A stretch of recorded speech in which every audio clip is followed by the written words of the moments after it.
ये 14 जनवरी की रात थी। दुनिया का सबसे भरोसेमंद यात्री विमान लॉकहीड कॉन्स्टलेशन L749 मियामी से हवाना की ओर उड़ान भर रहा था। विमान में 29 यात्री और 6 क्रू, कुल 35 लोग सवार थे। रात 9 बजे कैप्टन जॉन हैरिसन ने आखिरी बार रेडियो पर कहा, हल्की सी कंपन है, कंपास घूम रहा है, कुछ अजीब है। बस 7 सेकंड बाद विमान रडार से गायब। लोकेशन बरमूडा ट्रायंगल का दिल। लेकिन असली कहानी तो अब शुरू होती है। विमान बादलों के बीच एक अदृश्य शक्ति में फंस गया। सारे इलेक्ट्रॉनिक्स फेल, पायलट अंधेरे में। फिर अचानक एक चमकदार प्रकाश का गोला विमान को घेर लेता है और अगले ही पल क्रैश। लेकिन किसी चमत्कार से विमान एक विशाल जंगल में 2 प्राचीन बरगद के पेड़ों के बीच अटक गया। पत्तों और शाखाओं ने इसे प्राकृतिक क्रेडल की तरह थाम लिया। सभी 35 लोग जिंदा, केवल 3 गंभीर रूप से घायल। पहले 72 घंटे जीवन वर्सेस मृत्यु। पानी, कोई झरना नहीं, सिर्फ बारिश की बूंदें। भोजन, एक यात्री ने लाल रंग का फल खाया, 4 घंटे में तड़पकर मर गया। आश्रय, क्रू मेंबर्स ने विमान के पंखों को तानकर छत बनाई। आग, 14 साल का लड़का डेविड ने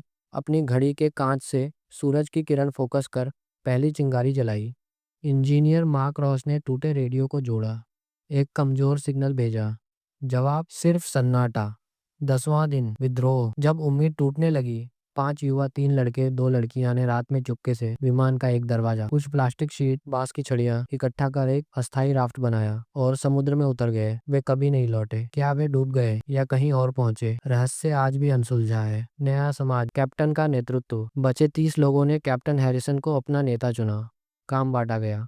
जंगल स्काउट्स फल जड़ें ढूंढने, बिल्डर्स झोपड़ी औजार बनाने, मेडिक टीम घायलों की देखभाल। एक नर्स थी, सारा विल्सन। अमेरिका में सबसे बड़ा सर्च ऑपरेशन, 300 जहाज, 50 विमान, 28 मिलियन खर्च, 7 दिन की खोज। परिणाम शून्य। विमान को आधिकारिक तौर पर लापता घोषित किया गया। द्वीप पर जीवन की नई शुरुआत। शिकार, जंगली बकरियों को पकड़ने के लिए जाल प्लस भाले बनाए। खेती, एक छोटी सी गुफा में बीज उगाए। विमान के लंच बॉक्स से पहला बच्चा। 1953 में एक लड़की का जन्म।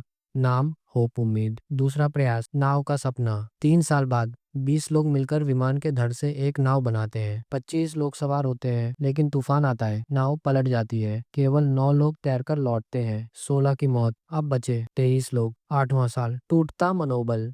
खाने की कमी, 2 गुट बने। खंडहर मिले, प्राचीन मूर्तियां, टूटे हथियार और एक पुराना पायलट का हेलमेट 1930 का। साबित हुआ हम अकेले नहीं हैं। 9वां साल, चमत्कार। एक भयानक भूकंप आता है, विमान का मलबा खिसकता है, रेडियो का एक हिस्सा बाहर आता है। उसी रात सौर तूफान, सोलर फ्लेयर की वजह से चुंबकीय क्षेत्र में गड़बड़ी। मार्क रॉस रेडियो ऑन करता है, मेडे मेडे, ये फ्लाइट CX 117 है, 9 साल से फंसे हैं, मदद।